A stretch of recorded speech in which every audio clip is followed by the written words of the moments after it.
Welcome to our channel. இன்னைக்கு நம்ம என்ன வீடியோ பார்க்க போறோம்னா சினிமாட்டிக் சேனல்ல இருந்து யார் இந்த முகுந்த் அமரன் படத்தின் சிலிர்க்க வைக்கும் உண்மை கதை அந்த வீடியோ தான் பார்க்க போறோம். அப்படியே மறக்காம வீடியோக்கு லைக் பண்ணிடுங்க. நீங்க போற ஒரு லைக் தான் வீடியோ சஜஸ்ட் பண்ணிட்டே இருக்கும். ஸோ ப்ளீஸ் லைக் பண்ணிடுங்க. அப்படியே பிடிச்சிருந்தா சப்ஸ்கிரைபும் பண்ணிடுங்க. வாங்க வீடியோக்குள்ள போலாம்.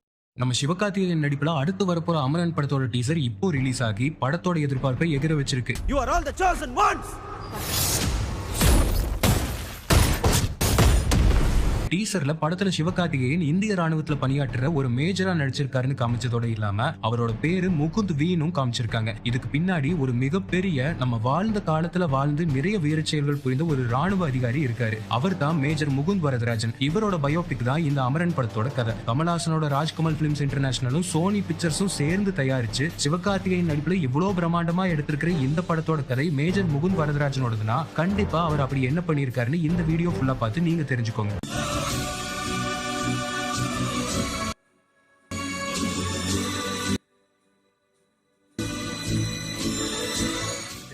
ஜனவரி 26, 2015 டெல்லியில நடந்துட்டு இருக்கிற குடியரசு தின விழால அப்படி ஒரு நிசப்தம். விழால அப்போதைய அமெரிக்க பிரசிடென்ட் ஒபாமாவும் நம்ம PM நரேந்திர மோடியும் உட்கார்ந்துட்டு இருக்காங்க. ஜனாதிபதி பிரணாப் முகர்ஜி முன்னாடி தன்னோட கணவரை இழந்த ஒரு பொண்ணு பெருமையோட நெஞ்ச நிமித்தி நின்னாலும் அவங்களோட கண்கள்ல சொல்ல முடியாத சோகம் நிறைஞ்சு இருந்துச்சு. யார் அந்த பொண்ணுன்னு தெரிஞ்சுக்கிறதுக்கு முன்னாடி இவங்களோட கணவர் யாருன்னு தெரிஞ்சுக்கலாம் வாங்க. சென்னை தாம்பரத்தை சேர்ந்தவர் முகுந்த் வரதராஜன். கேரளா கோழிக்கோட்ல பிறந்த முகுந்த் சென்னையில ஸ்கூலிங் முடிச்சுட்டு BCom ஜேர்னலிசம் படிச்சாரு. தன்னோட கசின்ஸ் நிறைய பேர் ராணுவத்துல இருந்ததால இவருக்கும் ராணுவத்துல சேர்ந்து நாட்டுக்காக பணியாற்றணும்னு ஆசை வந்துச்சு. படிப்பை முடிச்சதும் சில ஃப்ரெண்ட்ஸோட சேர்ந்து முகுந்த் சென்னையில இருக்கிற ராணுவ அதிகாரிகள் பயிற்சி பள்ளிக்கு அப்ளிகேஷன் போட்டாரு. அப்ளை பண்ணின அத்தனை பேர்ல முகுந்துக்கு மட்டும்தான் அதுல சேர்றதுக்கான வாய்ப்பு கிடைச்சது. அதுக்கப்புறம் இதுக்காக தன்னை தயார் பண்ணிக்க ஆரம்பிச்சதும் ரொம்பவும் கடுமையான ட்ரைனிங்ல ஈடுபட்டதோட விளைவா ஆர்மியில சேர்ந்து கிட்டத்தட்ட 3 வருஷம் மிக சிறப்பா நம்ம நாட்டுக்காக பணியாற்றினாரு முகுந்த்.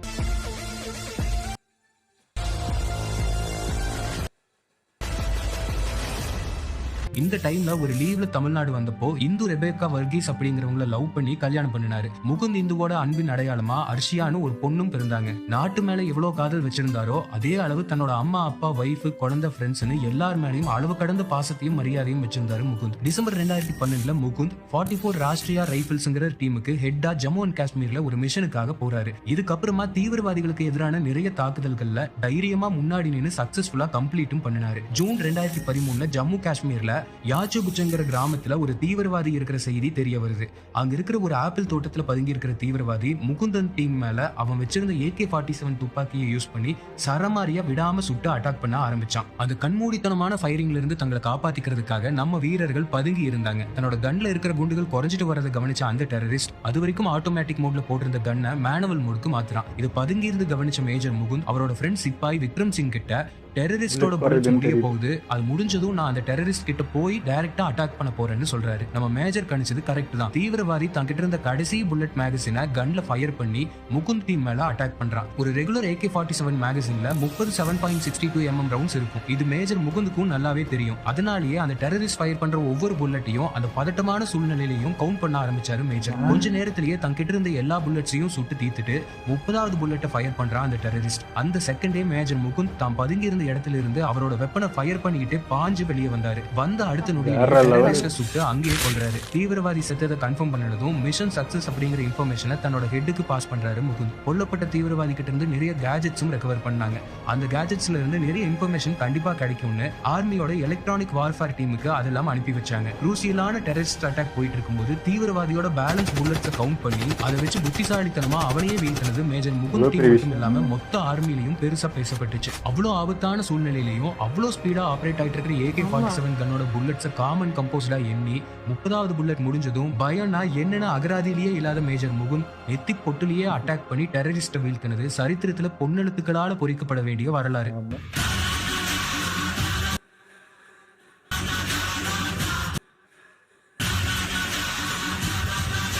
இந்த மிஷனுக்கு அப்புறமா முகுந்துக்கு எப்போல்லாம் டைம் கிடைக்குதோ அப்போல்லாம் எலக்ட்ரானிக் வார்ஃபேர் ரூமுக்கு போய் டெரரிஸ்ட் கிட்ட இருந்து கிடைச்ச கேஜெட்ஸ் மூலமா ஏதாவது இன்ஃபர்மேஷன் கிடைக்குதான்னு பார்த்துட்டே வந்தாரு. கிட்டத்தட்ட 3 மாசத்துக்கு அப்புறமா மேஜர் முகுந்த் கணிச்ச மாதிரியே அந்த கேஜெட்ல இருந்து ஒரு இன்ஃபர்மேஷன் கிடைச்சது. காஷ்மீர்ல குவாசிபத்ரிங்கிற மலை மேல இருக்கிற சில வீடுகளை பத்தி இருந்துச்சு. உடனே இதை எடுத்துட்டு தன்னோட ஹெட் கிட்ட இதை பத்தி சொல்லி அந்த வீடுகளை தொடர்ந்து கண்காணிக்க ஏற்பாடு பண்ணாரு முகுந்த். 7 மாசம் தொடர்ந்து கண்காணிச்சிட்டு இருந்தாங்க. ஷாஜிமர் பாரமுல்லால இருக்கிற 44 ராஷ்டிரியா ரைபிள்ஸோட ஹெட் குவார்டர்ஸ்ல 25th April 2014 டைம் 2:30 மணிக்கு தன்னோட லஞ்சை சாப்பிட மேஜர் முகுந்த் உட்கார்ந்திருந்தாரு. அந்த டைம்ல ஒரு கால் அவருக்கு வந்துச்சு. வாசிப்பத்திரியில இருக்கிற வீடுகள்ல ஒரு டெரரிஸ்ட் கமாண்டர் தங்கி இருக்கிறதா சொன்னாங்க. சாப்பாட்டை அப்படியே விட்டுட்டு உடனே அவரோட குயிக் ரெஸ்பான்ஸ் டீமை ரெடியாக சொல்லிட்டு இந்த ஆபரேஷனுக்காக மேஜர் ரெடி ஆனாரு. பக்கா பிளானோட அடுத்த அரை மணி நேரத்துல தன்னோட சோல்ஜர்ஸோட குவாசிப்பத்திரியை ரீச் ஆகுறாரு மேஜர். ரெண்டு பேரா 6 டீமா பிரிஞ்சு தீவிரவாதி கமாண்டர் தங்கி இருந்த ஒரு 2 மாடி கட்டிடத்தை சுத்தி வளைக்கிறாங்க. பக்கத்துல இருந்த கட்டிடங்கள்ல நிறைய ஸ்னைப்பர்ஸை பிளேஸ் பண்ணாங்க. ஆனா டெரரிஸ்டோட வியூ கிடைக்காததால அந்த பிளானை டிராப் பண்ணாங்க. அதுக்கப்புறமா பிளான் 2 எக்ஸிக்யூட் பண்றதுக்கு ஏற்பாடு பண்ணாங்க. அதாவது தீவிரவாதியை டைரக்ட் என்கவுண்டர் பண்ண முடிவு பண்றாரு மேஜர்.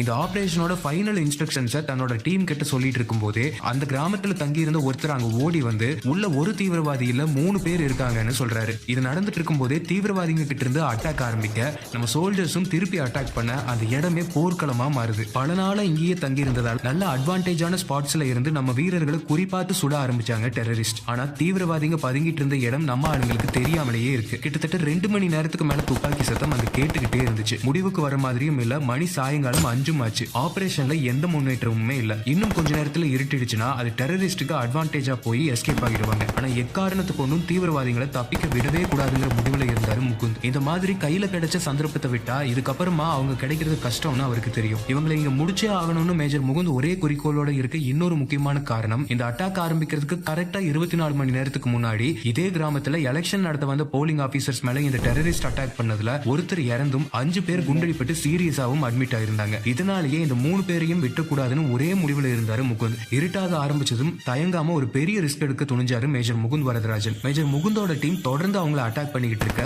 முகுந்தும் அவரோட ஃப்ரெண்டு சிப்பாய் விக்ரம் சிங்கும் பதுங்கி முன்னேறி பில்டிங் குள்ள நுழைய ஆரம்பிச்சாங்க. கட்டடத்தோட என்ட்ரன்ஸ்ல ஒரு இம்ப்ரவைஸ்டு எக்ஸ்ப்ளோசிவ் டிவைஸை பொருத்தி ஆக்டிவேட் பண்ணிட்டு சோல்ஜர்ஸ் எல்லாரும் சேஃபான இடத்தை நோக்கி ஓடுறாங்க. சரியா 5:30 மணிக்கு மிகப்பெரிய சத்தத்தோட அந்த பில்டிங் பிளாஸ்ட் ஆகுது. பிளாஸ்ட்ல பில்டிங்கோட என்ட்ரன்ஸ் வெடிச்சு செதறி புகை மண்டலமா மாறுது அந்த இடமே. புகை அங்கிருந்து அடங்குறதுக்கு முன்னாடியே வெப்பன்ஸை பர்ஸ்ட் மோட்ல போட்டு ஃபயர் பண்ணிக்கிட்டு கட்டடத்துக்குள்ள என்டர் ஆனாங்க மேஜர் முகுந்தும் விக்ரம் சிங்கும். உள்ள வந்ததும் அவங்கள நோக்கி எக்கச்சக்கமான புல்லட்ஸ் பாயுது. அதுல ஒரு புல்லட் மேஜர் முகுந்தோட கையை உரசி கிழிச்சிட்டு போகுது. இந்த புல்லட்ஸை ஃபயர் பண்ற அந்த ஒரு தீவிரவாதியோட பாதி உடம்பு கட்டட இடிபாடுகள்ல சிக்கி இருக்கு. மறுபடியும் முகுந்த நோக்கி அந்த தீவிரவாதி கண்ணை லோட் பண்றதுக்குள்ள பாஞ்சு போய் மேஜர் தன்னோட கையில இருந்த கண்ணால அவனை சுட்டுக் கொள்றாரு. கிட்ட போய் பார்க்கும்போது தான் தெரியுது செத்தவன் அந்த கும்பலோட ஹெட் கமாண்டர் இல்லன்னு. தேடப்படுற அந்த தீவிரவாத கமாண்டரும் இன்னொரு தீவிரவாதியும் இன்னும் அந்த கட்டடத்துக்குள்ளேயே தான் இருக்காங்க. அவங்களை எப்படியாவது கண்டுபிடிச்சிடணும்னு யோசிக்கிற அந்த மொமெண்ட்லயே மேஜரையும் சிப்பாயையும் நோக்கி கிரனேட் வீசப்படுது. சரமாரியா வர்ற கிரனேட்ஸ் வெடிச்சு சிதறுது. ஆனா சாதுரியமா மேஜரும் விக்ரம் சிங்கும் அந்த கிரனேட் பிளாஸ்ட்ல இருந்து தப்பிக்கிறாங்க. அதுக்குள்ள வெளியில இருக்கிற நம்ம சோல்ஜர்ஸை நோக்கி ஒரு தீவிரவாதி உள்ள இருந்து ஃபயர் பண்ணிட்டே ஓடுறான். அப்போதான் அந்த தீவிரவாதி முகத்தை பார்க்கும்போது தேடிக்கிட்டு இருந்த அந்த டெரரிஸ்ட் கமாண்டர்னு தெரிய வருது. மெயின் பில்டிங்ல இருந்து எஸ்கேப் ஆகி ஃபயர் பண்ணிக்கிட்டே அவுட் ஹவுஸ்க்கு போறான் அந்த டெரரிஸ்ட் கமாண்டர். மேஜரும் விக்ரம் சிங்கும் அந்த டெரரிஸ்ட சேஸ் பண்ணி அவுட் ஹவுஸ்க்கு போறாங்க. மற்ற சோல்ஜர்ஸ் எல்லாம் மெயின் பில்டிங்ல 3வது தீவிரவாதியை டார்கெட் பண்ணி ஃபயர் பண்ணிட்டு இருக்காங்க. ஆனா ரிட்டர்ன் ஃபயரிங் எதுவுமே வரல. மேஜர் முகுந்த் கையில இருந்த கிரனேடை எடுத்து அவுட் ஹவுஸ் நோக்கி வீசுறாரு. வீசப்பட்ட கிரனேட் பிளாஸ்ட் ஆகுது. வீசப்பட்ட கிரனேட் பவர்ஃபுல்லானதால அந்த தீவிரவாதி கமாண்டர் கண்டிப்பா கொல்லப்பட்டிருக்கணும், இல்லனா படுகாயமாவது அடைஞ்சிருக்கணும். அவுட் ஹவுஸ்க்குள்ள முகுந்தும் விக்ரமும் நுழைஞ்சாங்க. ஆனா எதிர்பார்க்காத விதமா உள்ள இவங்களை நோக்கி குண்டுமலையா பொழியுது. ஆக்சுவலா இங்க என்ன நடந்திருக்குன்னா டெரரிஸ்ட் கமாண்டோட சேர்ந்து 3வது தீவிரவாதியும் அவுட் ஹவுஸ்க்குள்ள தான் இருக்கான். டெரரிஸ்ட் கமாண்டர் பிளாஸ்ட்ல தப்பிச்சு நம்ம சோல்ஜர்ஸ் நோக்கி சுட ஆரம்பிக்கிறான். இது கவனிச்ச மேஜர் அவனை நோக்கி சுட அந்த புல்லட் அவன் மேல படல. இன்னொரு டெரரிஸ்ட் மேல பட்டு அவன் சாகுறான். திருப்பி அவன் சுட்டதுல முகுந்த் தப்பிச்சிடுறாரு. துரதிருஷ்டவசமா அந்த குண்டுகள்ல ஒண்ணு விக்ரம் சிங்கோட தொண்டையிலையும் இன்னொரு புல்லட் முகத்திலையும் பாஞ்சு சரிஞ்சு விழுந்து ரத்த வெள்ளத்துல நாட்டுக்காக உயிர் தியாகம் பண்றாரு விக்ரம் சிங். கண் முன்னாடி தன்னோட நண்பனை பார்த்து ஒரு செகண்ட் பிரேக் ஆனாலும் உடனே AK-47 ஃபயர் பண்ணிட்டு டெரரிஸ்ட் கமாண்டரை நோக்கி பாயிறாரு முகுந்த். பதிலுக்கு அவனும் நம்ம மேஜரை நோக்கி ஃபயர் பண்றான். இந்த அட்டாக்ல மேஜர் கன்ல இருந்து சரமாரியா போன புல்லட்ஸ் நிறைய அந்த டெரரிஸ்ட் கமாண்டரோட உடம்புல பாயுது. ஸ்பாட்லயே அவன் கொல்லப்படுறான். இந்த சந்தோஷத்தை இப்பவே சோல்ஜர்ஸ் கிட்ட ஷேர் பண்ணணும்னு மிஷன் சக்சஸ்னு வெளியே வரும்போது அங்கேயே அவர் சரிஞ்சு கீழே விழுறாரு. அப்போதான் தெரியுது டெரரிஸ்ட் கிட்ட இருந்து வந்த 3 புல்லட்ஸ் மேஜர் முகுந்தோட உடம்புல பாஞ்சிருக்கு. சோல்ஜர்ஸ் எல்லாரும் அவரை நோக்கி ஓடி வர்றாங்க.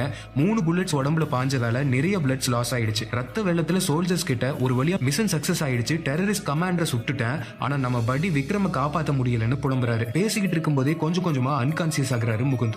உடனே ஆம்புலன்ஸ்ல ஏத்தி பக்கத்துல இருக்கிற ஹாஸ்பிட்டலுக்கு கொண்டு போக ஏற்பாடு பண்றாங்க. ஆனா போற வழியிலேயே கொஞ்சம் கொஞ்சமா அவரோட கண்கள் இருட்ட ஆரம்பிக்குது. சிரிச்சுக்கிட்டே ஜெய்ஹிந்த்னு சொல்லிட்டு நாட்டுக்காக தன்னோட உயிரை விடுறாரு மேஜர் முகுந்த். நேருக்கு நேர் நின்று நெஞ்சில பயங்கிறது துளியும் இல்லாம டெரரிஸ்ட் கமாண்டரோட சேர்த்து 3 தீவிரவாதிகளையும் சுட்டு வீழ்த்தின மேஜர் முகுந்த் வரதராஜனுக்கு அந்த வெற்றி செய்தியை வெளியில வந்து சொல்ல கூட முடியல. இந்த மிஷனுக்கு போறதுக்கு முன்னாடி தன்னோட ஃபேமிலி கிட்ட என்னோட உயிர் கெட்டி அவ்வளவு சீக்கிரம் நான் சாக மாட்டேன், அப்படியே செத்தாலும் இருந்தாலும் யாரும் அழக்கூடாது, ஏன்னா எங்களை மாதிரி ராணுவ வீரர்களோட மரணம் நாட்டுக்கான கடமைன்னு சொல்லி வச்சிருந்தாரு. முகுந்த் வரதராஜனோட வீர மரணம் சாதாரணமானது இல்லைன்னு தெரிஞ்சதும் மொத்த தமிழ்நாடும் திரண்டு போய் அவருக்காக அஞ்சலி செலுத்தினாங்க. 31 வயசுல நாட்டை எதிரிங்க கிட்ட இருந்து காத்து உயிர் தியாகம் பண்ணின மேஜர் முகுந்த் வரதராஜனுக்கு இந்திய நாட்டோட உயரிய விருதான அசோக் சக்ரா விருது அனௌன்ஸ் பண்ணி அந்த விருதை ஜனவரி 26 குடியரசு தின விழால ஜனாதிபதி கையில வாங்கத்தான் அவரோட மனைவி இந்து முகுந்த் வரதராஜன் நின்னுகிட்டு இருந்தாங்க. அசோக் சக்ரா விருது வாங்கின மேஜர் முகுந்த் வரதராஜன் மறக்க கூடாத மாவீரன்னு அங்கேயே சொல்ல அத்தனை பேர் கண்களும் கலங்கி இருந்துச்சு.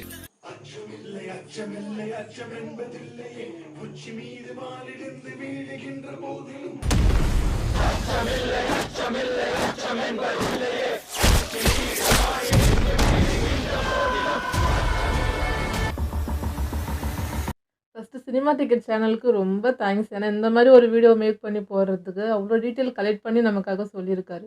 எப்பவுமே வந்து மிலிட்ரி மேன் பற்றி கேள்விப்படுவோம், ஏதோ ஒரு படத்துலையோ இல்லை ஹாலிவுட்லேயோ இல்லை ஒரு அங்கே நடந்த ரியல் ஸ்டோரி நிறைய கேட்டிருக்கேன். பட் நம்ம இதில் இப்படி ஒரு மனுஷன் இருந்திருக்காருன்றது நம்பவே முடியல. அவ்வளோ ஒரு மாதிரி ரொம்ப எமோஷ்னலாக இருந்துச்சு. கடைசியில் கண்ணே கலங்கிடுச்சு, அந்த மாதிரி ஆயிடுச்சு. அதுவும் அந்த கடைசியில் அந்த சிரிப்பு, ஐயோ! அதுதாங்க தாங்க முடியல. எல்லாத்தையும் பண்ணிட்டு சிரிப்போட அந்த இறக்குறது இருக்கு பாருங்க, அது கேட்கும்போது அவ்வளோ வலியா இருக்கு. அது தாங்கிக்கவே முடியல. அதாங்க ராணுவ வீரன்றது. ஒரு இந்தியாக்காக நம்ம வந்து நிற்கிறோம் அப்படின்றப்போ டோட்டல் ரெஸ்பான்சிபிலிட்டி நிற்குது. ஒரு உடம்புல புல்லட் பாஞ்சது கூட தெரியல அப்படின்றது நீங்கள் யோசிச்சு பார்த்துக்கோங்க, எந்த அளவுக்கு நம்ம மேலே நாட்டு பற்றுன்ட்டு. டார்கெட் முதல்ல நம்ம காப்பாற்றணும், அவ்வளோதான். நம்ம உயிர் போகுது என்னன்னா ஆகுது அதெல்லாம் எனக்கு கவலை இல்லை, அவனை முடிக்கணும் அப்படின்றது தான். காப்பாற்றணுன்றதுக்காக போகிறப்போ ஒரு அந்த பாட்டு வரி தான் ஞாபகம் வருது.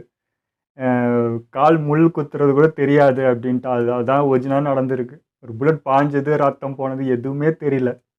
சக்ஸஸ் பண்ணிட்டு அதை எடுத்துகிட்டு வந்து சொல்லணும், நான் பண்ணிட்டேன் அப்படின்றத சொல்கிறதுக்கு கூட இல்லை அப்படின்றப்போ, அப்போ கூட அது ஒரு பயம் இல்லை, என்ன நடக்க போகுதுன்னு தெரில. ஆனாலும் வந்து உறுதியாக இருந்த உயிர் போனது வந்து ஒரு மாதிரி இருக்குது. அந்த ஃப்ரெண்டும் வர இறந்து அவரோட இதையும் பார்த்துட்டு அந்த வலியை கூட எக்ஸ்பிரஸ் பண்ண முடியாது. அதையும் உள்ள வச்சுட்டு உடனே அங்கே போய் முடிக்கணும்ன்ட்டு. அது அவராக போய் தான் அதை எடுத்துக்கிறாரு. தானாக போய் தேடி கண்டுபிடிச்சி அந்த இடத்துக்கு போகிறாரு.